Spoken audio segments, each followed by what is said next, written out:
어, 여러분들이 이제 그 국어 공부를 할 때 우선순위로 둘 것은 당연히 이제 여러분들하고 저하고 이제 그 얼굴을 맞대고 수업을 하고 있는 이 현장 수업을 우선순위로 해주셔야죠. 그러면 여러분들이 풀어야 할 문제도 현장 수업과 관련된 요 기출 문제여야겠고, 왜 요 얘기를 하냐면 지금 우리가 테스트를 치르는 걸 보면 사실 이게 한번 읽고 한번 문제를 풀었다고 해서 바로 해결할 수 있는 문제는 아니잖아. 같이 한 번 더 보고 그 다음에 구조도 생각을 하고 문제에서 요구하는 바가 무엇인지도 좀 고민도 하고 그래서 그 틀린 선택지도 고쳐도 보고 자기가 왜 틀렸는지도 따져도 보고 지금 그런 과정을 거쳐야 아마 테스트에서 원하는 답을 여러분들이 쓸 수 있을 거예요. 그러려면 좀 시간이 필요해. 같은 지문을 좀 여러 번 보는 작업이 필요하단 말이야. 그런데 여러분들 그거 별로 안 좋아하잖아. 한번 읽고 문제를 풀고 그 다음에 내가 맞췄으면 이해가 된 거라고 생각을 하고 그 다음에 틀렸으면 다시 한번 고쳐서 맞으면 이해가 된 거라고 생각을 하고 여태까지 계속 그렇게 공부를 해온 거 아니야. 그렇게 해서 실력이 좋아졌다면 아마 그 누구도 학원을 다니지 않을 거야.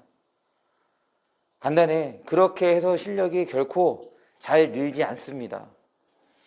국어에서 중요한 건 여러분들이 어떤 생각으로 어떤 사고 과정으로 읽고 풀었는지에 대해서 지속적으로 점검하는 거야. 그리고 그 사고 과정이 적절해야 되는지도 누군가를 통해서 확인을 좀 받아야 되는 거고. 지금 요거는 딱 기출문제만이에요. 기출문제만 이렇게 좀 보자는 얘기고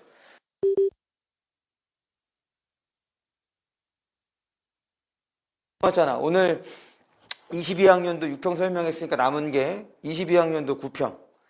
22학년도 수능은 안 풀 거야. 요거는 수능 전에 볼 겁니다. 네. 아니, 그러니까 22학년도 수능이 지금 이렇게 바뀐 형태로 치르는 것, 아니, 최근에 한 3, 4년 합쳤을 때 가장 어려운 시험이었잖아. 1컷이 84점이었으니까. 작년은 쉬웠다고. 1컷이 이제 화작을 기준으로 보면 96점이었으니까 당연히 올해의 수능은 작년보다는 어려울 거야. 그런데 재작년만큼 어려울 거냐? 그건 아니라고 저는 생각을 합니다. 왜냐면 재작년에 그렇게 나왔을 때 욕 바가지를 먹었거든.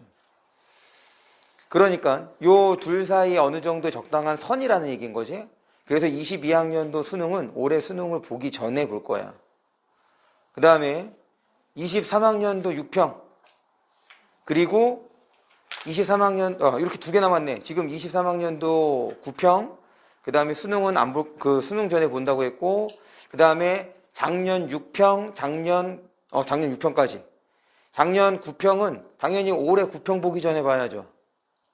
작년 9평이 까다로웠어. 작년 6평, 9평 다 까다로웠어. 수능만 쉬웠던 거야. 그래서 이렇게 이제 앞으로 두 개를 더 볼 텐데 지금 남은 두 개만큼은 그전에는 그렇게 보지 않았더라도 여러분들이 더 신경을 써서 봐주세요.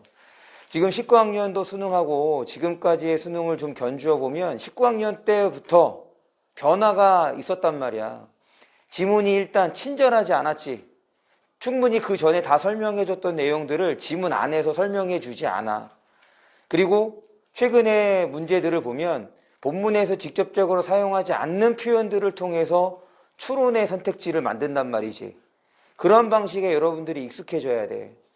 바꿔 얘기하면 예전에는 문제를 읽고 푸는데 지문을 읽고 문제를 푸는데 한 7대3, 8대2의 비율이었다면 지금은 6대4, 5.5대 4.5야. 무슨 말이냐면 문제 풀 때도 시간이 좀 필요하다고. 여러분들은 선택지를 읽었으니까 판단하는데 선택지를 읽었으니까 판단하지 말고 생각을 해야 된다. 지금 이 선택지의 내용이 본문의 어떤 것과 부합할 수 있는지를 생각하고 난 다음에 판단을 해야 돼. 그래야지 실수를 줄일 수 있어. 그럼 그러려면 뭐가 또 필요하냐? 지금 이 내용이 본문의 어떤 내용과 관련을 맺을 수 있는지 연결이 되는지를 따져줄 수 있어야 돼. 그런데 사실 이와 같은 과정은 이미 본문 안에서 다 이루어질 수 있는 과정인 거야. 그냥 일방향으로 읽지 마시고 최대한 본문에 어떤 것과 연결될 수 있는지를 따져주세요. 처음부터 그렇게 못 읽어. 그러니까 처음에는 여러분들이 평상시 풀던 대로 풀어. 그러고 난 다음에 두 번째 볼 때 답의 근거를 찾을 때 테스트 준비하느라 한 번 더 복습을 할 때 지금 읽으면서 본문의 이 표현이 앞에 나왔던 어떤 내용과 연결될 수 있을지를 지속적으로 따져달라고. 그래서 수업을 들었어. 그런데 너희들이 연결했던 거랑 내가 연결했던 거랑 맞아. 내가 설명을 해줬다니까 나도 이렇게 연결했는데 그럼 여러분들 잘 읽고 있는 거야. 그냥 들어서 이해하려고 하지 마시고 여러분들이 읽었던 과정과 제가 설명하는 과정을 자꾸 어떻게 해야 돼? 지속적으로 비교대조 돼야지. 그래야지 여러분들이 잘 읽었는지 잘 풀었는지를 판단할 수 있잖아. 지금 여기에 있는 지문 2번 다시 안 나와. 내용 알 필요도 없지. 그러니까 구조와 사고방식을 여러분들이 어떻게 해서든 이해하려고 해야 돼. 그런데 해설을 보면 그건 여러분들이 생각한 해설이 아니라 여러분들이 읽고 이해한 해설이기 때문에 당장에는 이해가 되는 거라는 느낌을 받지만 사실 다시 지나고 나서 보면 여러분들 똑같 그 지문을 풀 때 틀린 문제 또 틀려. 그게 왜 그런 거겠어? 여러분들의 사고방식과 읽기 방법이 쉽게 잘 안 바뀐다는 얘기야. 그러니까 지금 나한테 설명을 들어서 이해를 했다. 뒤에 있는 해설을 보고 이해했다. 아니야. 여러분들 머리 쓴 거 아니잖아. 자꾸 여러분들이 머리를 써서 이해하려고 하셔야 돼요. 그래야지 국어는 실력이 듭니다. 그렇게 해서 좀 여러분들의 사고력이 어느 정도 개발이 되고 난 다음에야 시간을 줄이는 연습을 하지. 그래야 의미가 있지. 지금 이것도 저것도 안 되는데 시간을 줄여서 문제를 풀어봤자 무슨 의미가 있어. 정답률이 80% 70%가 나오는데 그게 문제를 푼 거야? 그런 생각으로 공부를 좀 해주셨으면 좋겠어요. 봅니다. 지금 46쪽에 일단 등급 컷부터 하기들 할게요. 화작입니다. 화작은 90, 83, 74, 65. 90, 83, 74, 65. 그 다음에 언매예요. 언매는 86, 78, 70, 61. 86, 78, 70, 61. 그래서 지금 화작이랑 언매에 좀 점수 차이가 있죠? 대략 한 4점에서 5점 정도가 차이가 난다고 생각을 해주시면 되는데 이제 여기에 대해서 여러분들이 좀 여러 가지를 한번 생각을 해 보셔야 돼. 이번 6평을 보고 난 다음에 화작을 공부한 친구들이 언매를 해도 돼요. 그리고 언매한 친구들이 화작으로 바꿔도 됩니다. 지금 화작하고 언매를 결정하는 가장 큰 이유는 현재 여러분들의 학습 상태나 그 다음에 앞으로 공부해야 될 것과 관련되는 거야. 화작을 선택하는 많은 친구들이 대체적으로 우리 여러분들이 고등학교 때도 경험했지만 학교에서 이과생하고 문과생을 보면 대체적으로 이과생들이 공부를 더 잘하죠. 무슨 말이냐면 1학년 때 성적이 좀 나와. 그러면 문과 가는 것이 아니라 이과를 많이 선택한단 말이야. 대학 진학도 좀 더 수월하고 넓고 그 다음에 직업 선택도 조금 더 다양할 수 있고 배운 것도 좀 써먹을 수 있고 그런 면에서 문과보다는 이과를 선택하는 경향이 좀 짙죠. 그러니까 일단 그 바탕 자체가 베이스 자체가 이과생들이 공부를 조금 잘하는데 요 이과생들의 경우는 과탐을 공부해야 되는데 이 과탐은 사탐하고 좀 차이가 있습니다. 사탐보다 공부의 양이 더 많아. 그리고 이해도 더 많이 요구되고 바꿔 얘기하면 시간이 더 필요하다고. 그러니까 과탐 공부하는 친구들이 언매를 선택하는 것이 쉽지가 않아요.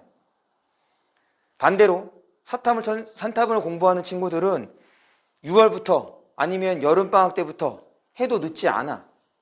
그러면 그 전에 여유 있게 문법을 좀 준비할 수가 있겠죠. 그런 측면에서 언매를 선택하는 경향도 있습니다. 그 다음에 또 하나는 자기가 읽는 게 좀 늦어. 그래서 화작을 읽고 푸는 것이 부담스러울 수 있습니다. 자기가 읽는 게 늦어서 어차피 틀릴 거라면 표준 점수를 좀 더 받을 수 있는 언매에서 틀리는 것이 당연히 이득이지. 그러니까 그런 친구들이 언매를 선택하기도 해요. 그런데 화작을 읽는 속도가 느리다는 얘기는 결국 다른 지문을 읽는 속도도 느릴 거 아니야. 그럼 그 친구가 주어진 시간 안에 모든 문제를 다 풀 가능성은 높지 않겠죠. 그러니까 언매를 선택하는 또 많은 친구들이 국어 실력 자체가 그렇게 우수하지 않을 수 있다는 거야. 그런 면에서 화작하고 언매의 점수 차이가 발생하는 것이 언매 문제가 어려워서 점수가 떨어지는 게 아니라는 얘기입니다. 아시겠죠? 그러니 내가 6평을 봤더니 과탐도 어느 정도 좀 자리를 잡았어. 그래서 국어에서 표준 점수를 좀 얻어볼까? 해서 6평 이후에 언매 공부를 해도 괜찮다는 거야. 그런데 언매를 했는데 지금 언매 앞으로 해야 될 것도 많고 다른 것도 좀 공부를 해야 될 것 같아. 그러면 화작으로 전환해도 상관이 없다고. 그러니까 꼭 6평에 따라서 결정할 것이 아니라 앞으로 여러분들이 무엇을 공부해야 되는 거냐에 따라서 좀 결정을 해 주셨으면 좋겠어요. 그럼 이제 지문에 대한 얘기를 해볼게요. 이게 22학년도 때 처음 나온 지문이야. 그러니까 그 전까지 우리가 17학년도부터 쭉 풀어왔는데 요와 같은 지문을 본 적이 없었잖아. 물론 여러분들에게는 익숙할 수 있지. 작년에 이런 지문들 계속 봐왔고 그 다음에 올해 모의고사를 볼 때도 봤으니까 지금 우리에게는 익숙할 수 있으나 당시의 수험생에게는 익숙하지 않았다는 거야. 지금 이 얘기를 하는 이유는 지금 이 정도 수준의 문제에서 화작이라고 해서 그 등급 컷이 90점 나오고 언매라고 해서 86점 나올 만한 시험의 수준은 아니라는 얘기입니다. 이것보다 실제로 점수가 더 높아야 돼. 문제가 어렵지 않아. 우리가 21학년 또 수능, 아니 6월, 9월 수능 생각해봐. 이것보다 다 어려웠지. 그런데도 지금 점수를 보면 점수가 상당히 낮잖아. 그 이유를 생각해. 이 당시에 수험생들이 당연히 공부를 열심히 하지 못했죠. 왜냐면 22학년도 6평이니까 21년이야, 21년. 그럼 지금으로부터 2년 전이야. 한창 코로나로 학교에서 수업을 제대로 하지 못했을 때잖아. 아이들이 공부를 별로 하지 않았다고. 그런 측면이 있기도 합니다. 그다음에 지금 요 지문이 그 당시 수험생들에게는 새로웠던 지문이기도 한 거고. 왜 그러냐면 이 지문에서 그 당시에 이제 질문을 봤는데 이제 코칭을 하고서 얘들하고 얘기를 하면 가장 많이 하는 얘기가 요 지문이었어. 요 지문에서 생각보다 시간이 많이 걸렸다는 거예요. 이 지문이 제대로 처리가 안 됐다는 거지. 애들에게 생소했으니까. 그 현상이 어디에서 딱 알 수 있느냐? 2번 문제예요. 2번 문제의 오답률이 무려 53%나 됩니다. 그리고 내가 왜 시간이 부족했다라고 얘기를 하냐면 우리 마지막 지문 있죠? 기술 지문? 그 과학 지문. 마지막 지문의 4개의 문제가 모두 오답률이 60%가 넘어. 그래, 그거야. 지금 그 지문이 어려워서가 아니야. 시간이 부족하니까 그 4개의 문제 오답률이, 무슨 말이 안 되잖아. 1, 2번의 경우는 충분히 맞힐 수 있는 문제인데도 그 정도의 정답률이 나온다는 게 장난이 아닌 거지. 그렇게 생각을 해주셔야 돼요. 이 당시에 문제가 어려웠다라기보다는 지금 외부적 요소들이 좀 많이 개입이 돼서 전반적으로 좀 성적이 낮게 나온 거고 이 정도 수준에서는 1컷이 한 93점 정도는 돼야 적정 난이도라고 생각을 합니다. 그럼 계속 또 이제 새로운 지문과 관련해서 이제 6평 이후에 여러분들은 이제 어디에 신경을 써야 되느냐? 전략적인 측면에서 접근을 하셔야겠다. 지금 등급급 점수가 높지 않은 상태. 근래에 한 3, 4년간 해서 작년 수능의 점수가 가장 높았던 거고 그 이전의 경우는 대체적으로 80 후반에서 90 초반에서 1컷이 형성이 된 거잖아. 그럼 전에도 얘기한 것처럼 지금에서의 수능은 여러분들에게 훨씬 더 정확성을 요구한다는 거야. 어차피 어려운 거 시간 안에 푸는 것이 쉽지 않다면 여러분들이 푼 거 안에서 최대한의 정답률을 내줄 수 있어야 안정적인 등급을 얻을 수 있다는 얘기입니다. 그렇게 해서 본다면 시간을 좀 안정적으로 끌어가는 것이 필요한데 그 1차 관문이 선택 과목하고 요 첫 지문이죠. 보통 선택 과목하고 첫 지문 합쳐서 20분을 잡아. 선택 과목하고 첫 지문 합쳐서. 그런데 이 20분을 절대로 넘겨서는 안 되고 실제로는 한 18분 정도에 해결할 수 있어야 됩니다. 무슨 말이냐면 그 선택 과목의 경우는 한 13분에서 14분 사이로 해결을 해주시고 그 다음에 이 지문을 한 4분 안쪽으로 해결해 주셔야 여러분들이 좀 마킹할 때 어느 정도의 시간이 생기는 거야. 그럴 때 그냥 단순하게 생각을 해보자. 선택 과목 15분, 요 지문 5분 이렇게 생각해 주셔도 되겠죠. 그런데 지금 이 지문을 5분에 풀면 사실은 좀 시간이 오버가 된 거거든. 그런데도 굳이 5분이라고 얘기하는 이유는 뭐냐면 지금 국어라고 하는 것이 여기에서 만약에 여러분들이 흔들리잖아. 내가 이거 3분대로 풀기로 했는데 4분이 걸렸어. 그럼 이 지문에서 그 생각이 끝나는 게 아니야. 그 생각, 야, 내가 지금 1분이 더 늘어졌어 라는 생각은 계속 지문마다 여러분들을 괴롭힐 거라고. 그러면 다음 지문에 제대로 문제를 못 풀어. 오히려 1분을 당기려는 생각에 문제를 그냥 핥고 넘어갈 수도 있는 거지. 거기서 실수가 발생하는 거야. 국어가 그런 면에서 되게 까다로워. 정말 멘탈적인 측면이 크지. 그러니까 애초에 5분만 넘기지 않는다는 생각으로 접근을 하는 것이 훨씬 더 좀 안정적인 마음으로 접근할 수 있는 거니까 그냥 단순하게 그렇게 생각을 해 주셔도 좋다. 넘어갈게요. 첫 번째 질문은 따로 얘기하지 않겠습니다. 다만 최근에는 요 내용이 조금 더 어려워지고 있어. 무슨 말이냐면 그 전까지는 사실 내일까지 독서를 해서 낼 만한 게 딱 두 가지야. 독서 어떤 방법으로 읽을 것이냐, 독서가 우리에게 어떤 의미를 주느냐, 가치를 주느냐, 이거야. 그리고 이거를 어디에서 찾느냐? 과거의 성현의 글에서 찾는 거야. 과거의 선인들이 어떤 방식으로 글을 읽고 거기에서 어떤 가치를 추구했는지를 이제 고사 혹은 그 서적에서 이제 예를 들어주는 거죠. 그런데 그게 전에는 지금처럼 한 가지야. 한 가지의 얘기만을 했는데 근래에는 두 가지 이상을 얘기해. 그럼 설명 대상이 두 가지로 늘었잖아. 그럼 뭐가 돼야 돼 또? 그래, 비교돼줘야 돼. 그러니까 결국에는 독해 문제로 지금 바뀌고 있는 경향이란 말이야. 그러니까 이 첫 질문에서 여러분들이 시간을 단축하려고 하지 마세요. 두 번째 질문 봅니다.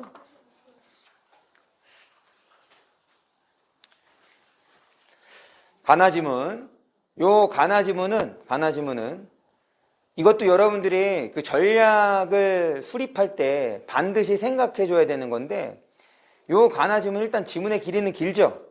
지문의 길이는 길지만 지문의 내용은 한 중간 혹은 중상 정도의 난이도를 보입니다.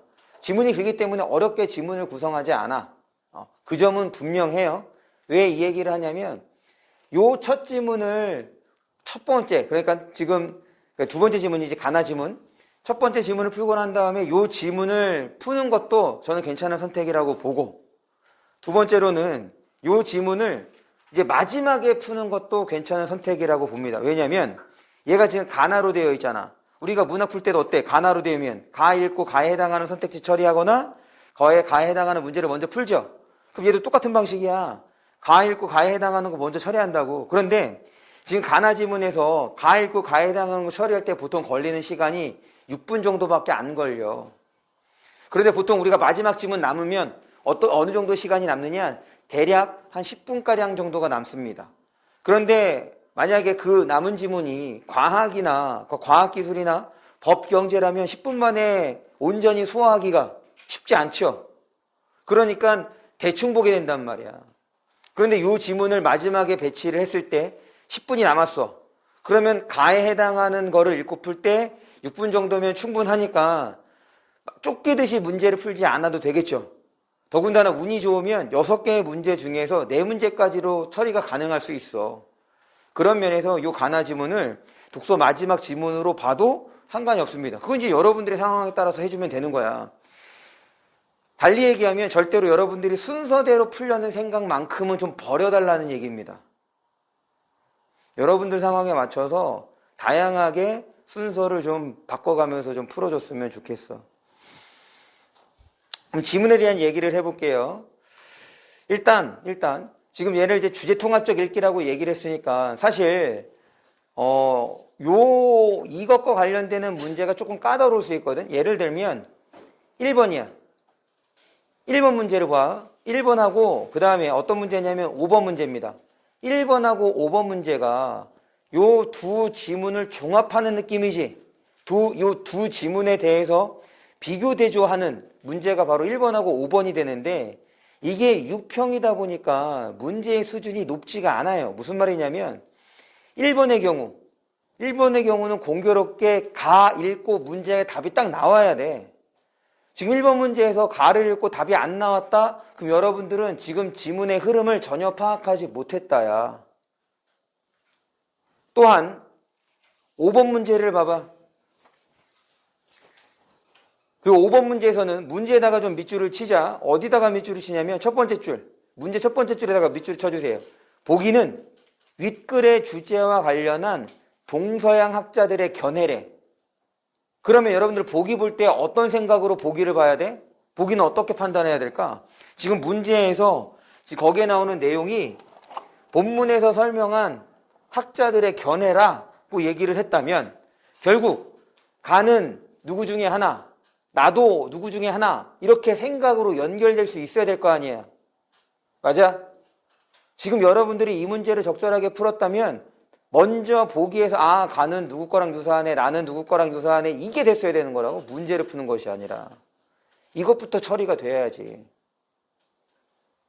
근데 보기를 보면 이게 가, 나와 다, 라로 나눌 수 있죠.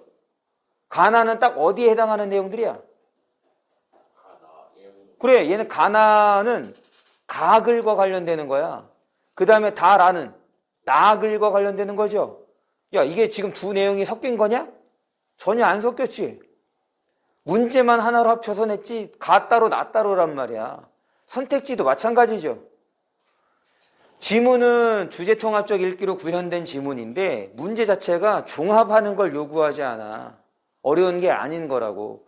왜 이 얘기를 하냐면 실제 수능에서는 이런 그 지문을 보여줄 때 요 5번의 유형은 무조건 종합하는 거야. 선택지가 가에 나오는 내용, 나에 나오는 내용이 합쳐져서 나온단 말이지. 그 생각을 좀 해주셔야 돼요. 그럴 때 지금 나글을 읽을 때입니다. 나글을 읽을 때 이제 가 읽고 가에 해당하는 거 처리했어. 그러고 난 다음에 이제 나글을 볼 거야. 그럼 나글을 볼 때 여러분들이 어떻게 반응을 했어야 되는 거냐면 가의 마지막 문단 있죠. 가의 마지막 문단과 나의 첫 문단이 어떤 내용으로 연결될 수 있는지를 한번 따져줘야 돼. 그것이 주제통합적 읽기에서 요구하는 바입니다. 어떻게 연결될 수 있는 거냐. 지금 가와 나의 공통적으로 다루고 있는 대상은 인과관계에 대한 거죠. 그런데 그 인과에 대해서 가는 서양에서의 인과는 지금 물리적 세계에 하나는 거고 그렇기 때문에 지금 사회현상에서 나타나는 인과를 설명할 수가 없다는 얘기지. 거기에 대한 한계를 보인다는 것이 가글이야. 반면에 나는 지금 어떻게 하고 있어? 지금 사회현상에서 벌어지는 일들에 대해서 인과를 확인해 볼 수 없다가 간데 지금 나의 경우는 그거를 확장을 하죠. 사회현상과 뭐를 관련 짓고 있어? 자연현상을, 지금 사회현상과 자연현상을 관련 짓고 있단 말이야. 사회현상이 원인으로 작용해서 자연현상이 벌어진다고 설명을 하고 있다고. 그러니까 가해보다 더 확장된 거지. 그것이 공교롭게도 동양에서 보이고 있는 모습인 거고. 이해했어? 그래서 이 지문에서는, 이런 유형에서는 나글을 볼 때 한번 가글과의 관련성을 좀 신경을 써달라는 얘기입니다. 그럴 때야 나글은 어렵지 않으니까 나글부터 먼저 설명을 하는데 우선 설명하기 전에 여러분들 각 지문 있죠? 첫 번째 지문 빼고 독서론 지문 빼고 각 지문에다가 문단번호 써주세요. 지금 첫 번째 독서론 지문 빼고 3개의 지문에다가 모두 문단번호를 씁니다.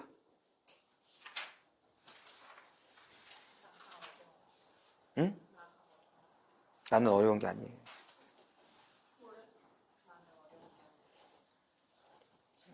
가가 어려운 겁니다.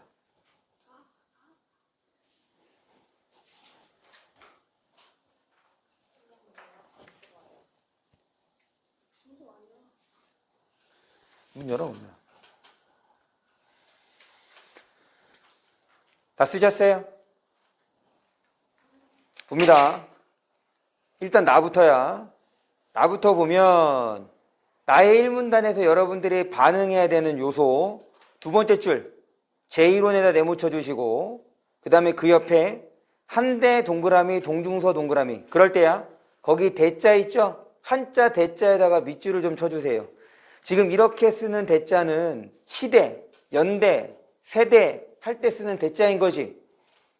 이거 왜 얘기를 하는 거냐면 사실 얘는 여러분들에게 조금 쉽게 써주려면 한나라 때 이렇게 하는 것이 쉬운 표현이잖아. 근데 일부러 지금 한대라는 말을 썼다고. 그러니까 요새 그 문해력과 관련해서 여러분들의 어휘력을 이제 얘기하는 경우가 많잖아. 뭐 MZ세대들이 어휘력이 좀 부족하다 라는 얘기들이 지금 종종 돌고 있으니까 그런 거와 관련해서 여러분들에게 좀 한자에 대한 것들을 좀 묻기도 합니다. 실제로 이번 회차에서 어휘 문제인데 오답률이 50%가 넘는 게 있죠. 4번 문제예요. 50쪽에 4번. 50쪽에 4번 문제가 얘의 오답률이 무려 57.9%입니다. 그러니까 전에도 얘기한 것처럼 여러분들이 이제는 어휘력도 좀 신경을 써주셔야 돼. 지금 어휘 문제가 나왔어. 그럼 거기에 나와 있는 단어들 한 번씩 찾아봐 주고 그런 좀 노력이 필요합니다. 그래야지 10문제 나왔을 때 8개 이상 맞히지. 10문제 나오는데 7개밖에 못 맞춰. 그러면 더 어려운 문제를 맞히고선 쉬운 어휘 문제를 틀릴 수 있다는 얘기인 거잖아. 최소한 10개 중에 8개를 맞힐 수 있는 실력은 좀 키워놔야 된다는 얘기야. 9개까지는 못 맞히더라도.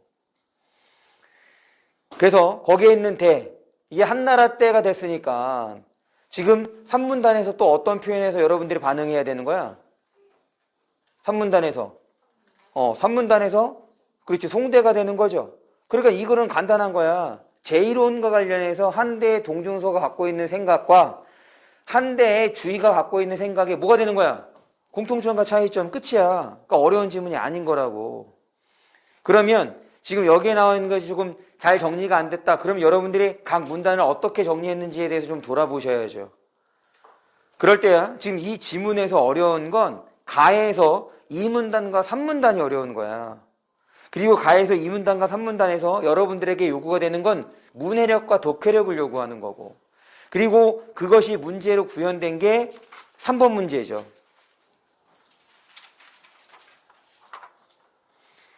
3번 문제의 오답률이 무려 67.3%야. 지금 이거 봐. 내가 2문단하고 3문단을 설명을 할 건데 여러분들이 문제를 풀려고 할 때 문제를 푼다는 생각보다는 글을 이해하는 측면에서 접근을 해야 훨씬 더 잘 풀 수가 있어. 전에도 얘기했다시피 지금의 문제들은 여러분들이 적절하게 글을 잘 읽어주면 따라오는 거라고. 2문단 봅니다. 2문단 보면 그래 2문단 보기 전에 2문단 보기 가의 2문단이야. 가의 2문단 보기 전에 먼저 뭐부터 확인하느냐 1문단의 마지막 줄을 좀 볼게요. 1문단의 마지막 줄을 보니까 1문단 마지막 줄에 뭐가 튀어나와?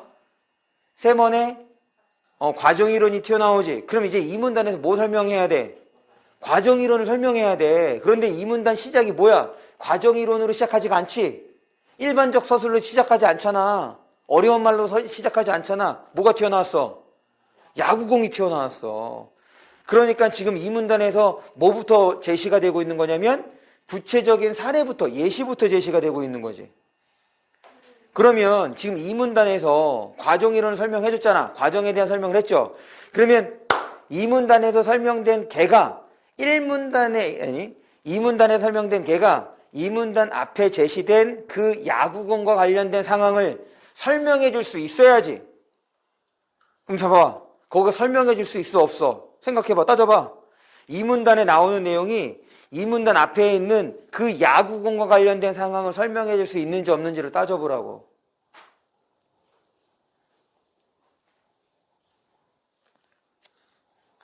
지금 2문단의 사례를 봅니다. 2문단 첫 번째 사례 볼게요. 야구공을 던지면 땅 위에 공 그림자도 따라 움직이는데 뭐 당연한 거지.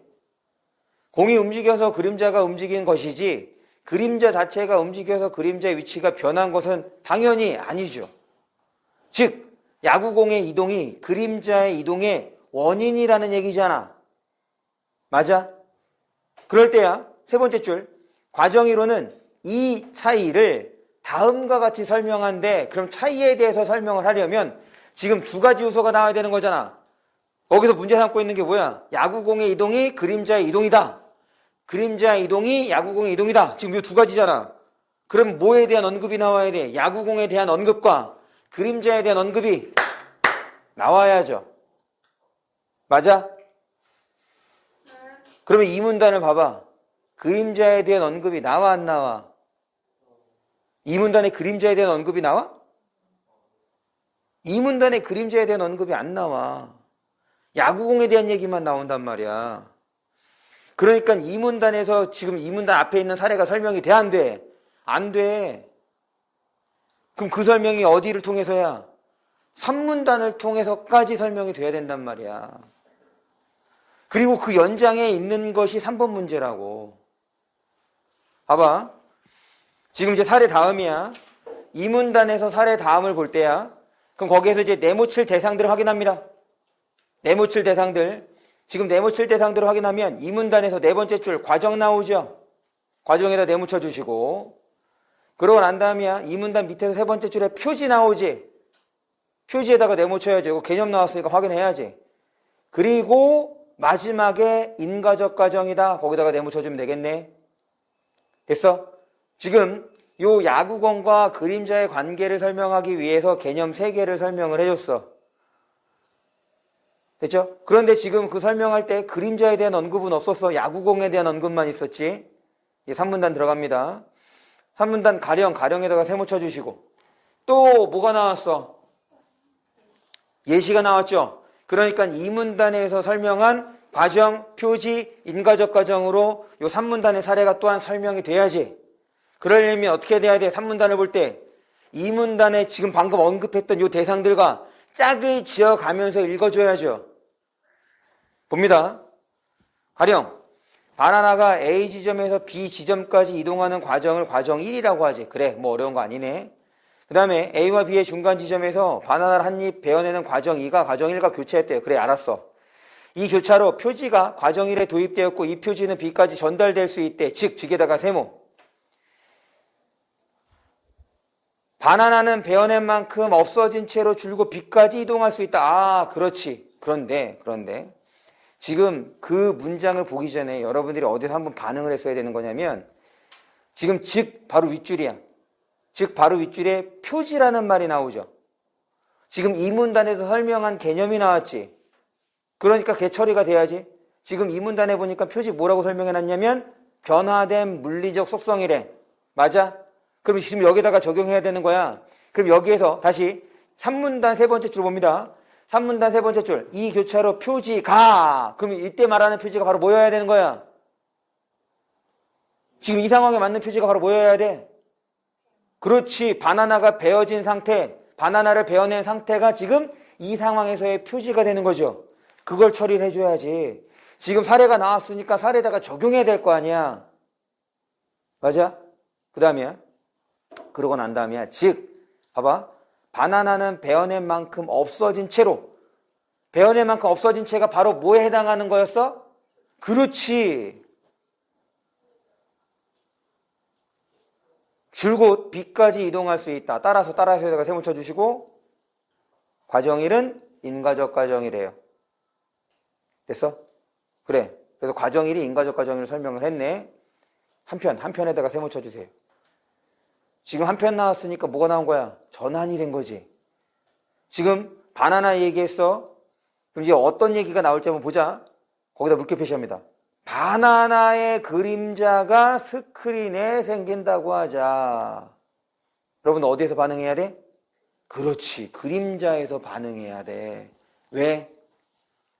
지금 요 과정이론 설명하기 위해서 이 문단에서 먼저 제시했던 사례가 야구공과 그림자의 관계였단 말이야. 그런데 이 문단에서 그림자에 대한 언급이 없었어. 야구공에 대한 얘기만 있었고, 바꿔 얘기하면 이 문단만으로 그 사례가 완벽하게 설명이 안 됐단 말이지. 그런데 지금 3문단에서 뭐가 나왔어? 그림자가 나왔네. 그러니까 여기에서의 그림자와 바나나의 관계를 통해서, 그림자와 바나나의 관계를 통해서 이제 뭘 할 수 있다는 거야? 야구공과 그림자의 관계를 알 수 있다가 되는 거죠. 맞아? 봅니다. 바나나의 그림자가 스크린상에 A- 지점에서 B- 지점까지 움직이는 과정을 과정 3이라고 하재요. 그래, 알았어.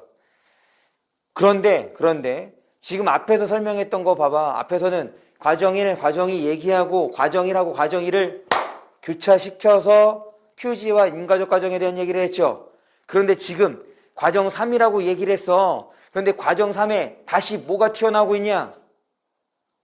과정 3에 다시 뭐가 튀어나오고 있어? 과정 1과 과정 2가 나오잖아.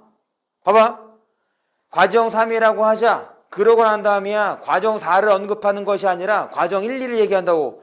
과정 1과 과정 2가 교차 이후 스크린상의 거기 묶여 표시. 스크린상의 그림자 역시 변한다.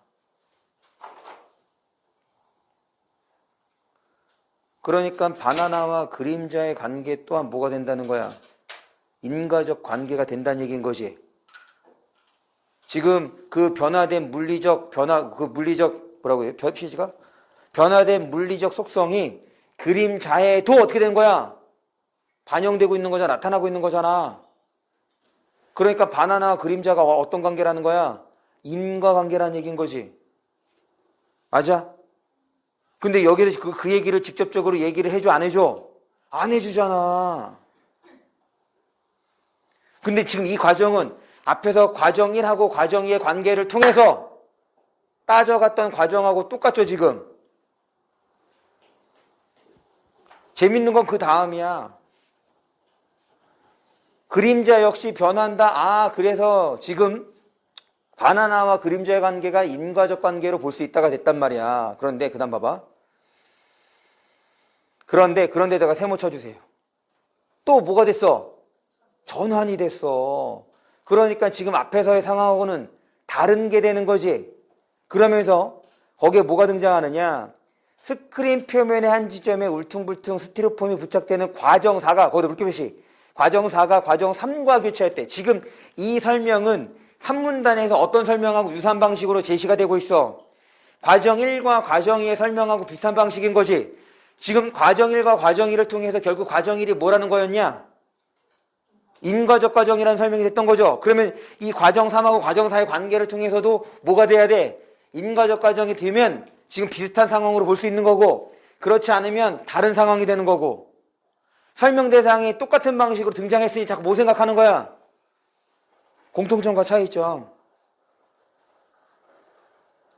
맞아?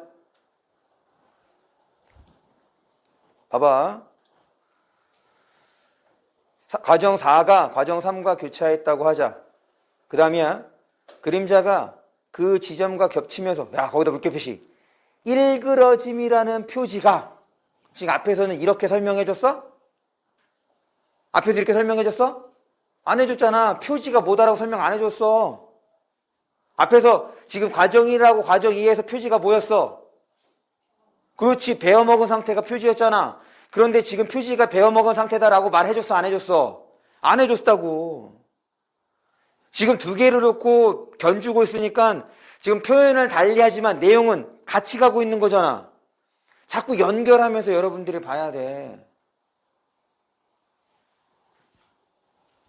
계속 볼게요.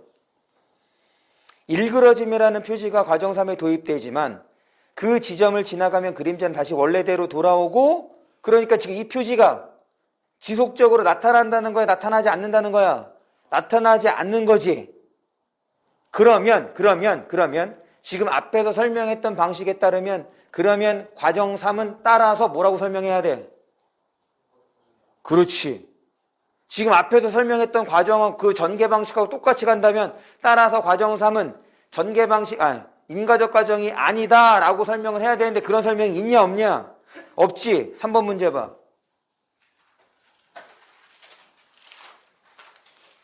3번에 3번 선택지. 거기에 결론이 있죠. 과정 1과 달리 과정 3은 인과적 과정이 아니다. 맞지? 또한 지금 5번 선택지를 봅니다. 지금 이 3번 문제에서 2번, 3번, 5번 선택지가 사실은 다 하나의 선택지야. 왜 그러냐? 5번 선택지 볼게요. 과정 3과 과정 4의 교차로 도입된 표지는 과정 3으로도 과정 4로도 전달되지 않았지. 맞잖아. 그래서 결론이 뭐였어? 과정 3은 인과적 과정이 아니다가 된 거지. 그러니까 지금 이게 3번 선택지랑 연결되는 거죠. 2번 선택지 봐봐. 과정 1이 과정 2와 교차하기 이전과 과정 이전과 이후에서 바나나가 지닌 물리적 속성은 달라졌지. 그래서 뭐가 됐던 거야? 과정 1이 인과적 과정이 됐던 거잖아. 그러니까 선택지 3, 과정 1하고 과정 3은 다르죠. 그러니까 지금 2번, 3번, 5번 선택지가 같은 선택지잖아. 지금 뭘 처리하는 과정에서 산문단을 읽어가는 과정에서 자연스럽게 처리가 되는 거라고. 바꿔 얘기하면 최소한 여러분들이 문제를 풀었을 때 2번, 3번, 5번에다가는 답을 하지 말았어야 된다는 얘기야. 그 다음이야. 1번 선택지 볼게요. 1번 선택지. 바나나와 그 그림자는 서로 다른 시공간적 계정을 그린다. 그래서 바나나는 과정 1이라고 설명을 했고, 그래서 그림자는 과정 3이라고 다른 과정으로서 설명을 했죠. 그럼 4번이야. 4번 선택지 봅니다. 바나나의 일부를 베어냄으로써, 거기까지 문제 없죠? 그 다음 봐봐. 베어냄으로써 변화된 바나나 그림자의 모양이야. 그래. 그런데 그 모양이 지금 뭐라고 되어 있어? 표지라고 되어 있지. 지금 거기에서의 표지는 딱 두 가지밖에 없었죠. A 구간에서 표지는 딱 두 가지밖에 없었어. 뭐랑 뭐? 일그러짐이라는 표지 하나. 3, 4 얘기할 때, 그 다음에 1, 2 얘기할 때는 뭐였어? 베어먹은 상태. 그러니까 얘는 표지야, 표지가 아니야. 표지가 아니죠. 더군다나 그 모양은 뭐랑 뭐랑 교체했을 때냐? 아니지. 바나나 베어진 상태의 모양의 바나나는 뭐와 교체했을 때야? 그렇지. 1, 2가 교체했을 때. 그래서 바나나와 그림자의 관계를 따져봤던 거 아니야. 야, 지금 이게 2문단에서 뭐 벗어나는 게 있냐? 아니, 3문단에서 벗어나는 게 있어? 없어. 그거 읽는 과정 그대로 지금 문제 낸 거잖아. 그런데 얘 오답률이 67.3%나 된다고. 잘 풀려고 하는 거 필요하죠? 그런데 여러분들이 잘 풀려 하는 밑바탕에는 뭐가 깔려 있어야 되느냐? 지문을 잘 읽을 수 있는 능력이 깔려야 돼. 그래야지 문제도 잘 푸는 거지. 그럴 때 자꾸 어떡하라고? 연결해서 보라고. 같은 방식으로 계속해서. 잠깐 쉴게요.